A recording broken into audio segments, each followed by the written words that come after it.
Bismillahirrahmanirrahim. Assalamualaikum warahmatullahi wabarakatuh. Halo teman-teman semua. Perkenalkan, nama saya Farah Aisyah Bella dari Program Studi Ilmu Al-Quran dan Tafsir. Di sini saya ingin menjelaskan materi tentang Makkiyah dan Madaniyah. Pendapat kalian apa sih Makkiyah dan Madaniyah? Sepengetahuan saya dahulu, Makkiyah dan Madaniyah adalah surat yang diturunkan di kota Mekah atau surat yang diturunkan di kota Madinah. Itu pengertian saya dahulu.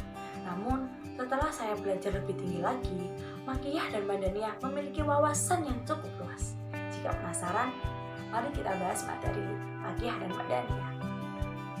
Mari kita bahas pengertian Makkiyah dan Madaniyah melalui 4 teori. Teori yang pertama adalah teori geografis.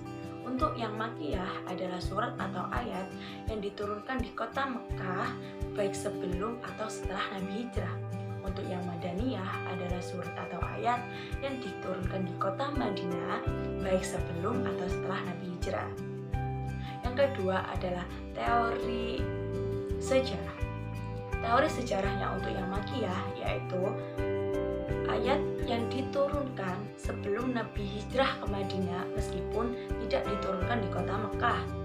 Untuk yang Madaniyah, ayat yang diturunkan setelah Nabi hijrah ke Madinah meskipun diturunkan di kota Mekah. Untuk teori yang ketiga yaitu teori subjektif. Untuk yang Makkiyah yaitu ayat yang diturunkan untuk memanggil penduduk Mekah. Biasanya itu menggunakan wahai anak Adam, wahai manusia, ya ayuhan nasu. Nah, untuk yang Madaniyah, di ayat tersebut diturunkan untuk memanggil penduduk Madinah.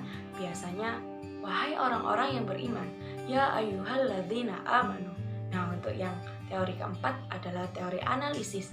Teori analisis, jika yang Makkiyah, biasanya itu ayat yang diturunkan menceritakan tentang Nabi dan umatnya Nabi pada zaman dahulu.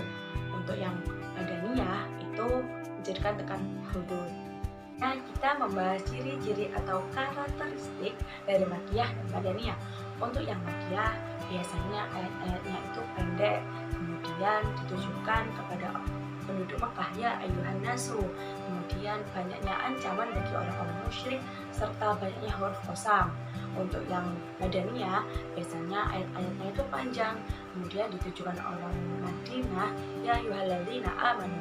Di situ terdapat kandungan antara hukum dan sanksi, hukum dan ketetapan atau mengenai syariat-syariatnya. Kemudian bahasa yang digunakan sangat lembut dan menjadi penenang. Setelah kita mengetahui ciri-ciri Makkiyah dan Madaniyah, tentunya kita harus mengetahui dong apa sih dasar dari penetapan Makkiyah dan Madaniyah. Dilihat dari dua sisi. Sisi yang pertama adalah sima inakli, yaitu pendengaran. Di sini disandarkan kepada riwayah-riwayah sahabat yang mana mungkin dulu beliau-beliau menyaksikan apa yang sedang terjadi ketika ayat itu turun.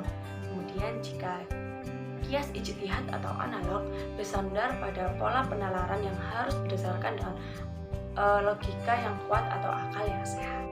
Nah, setelah saya membahas tentang pengertian Makkiyah Madaniyah, ciri dan karakteristiknya Makkiyah dan Madaniyah, serta apa sih dasar penetapan Makkiyah dan Madaniyah, saya cukupkan sampai di sini.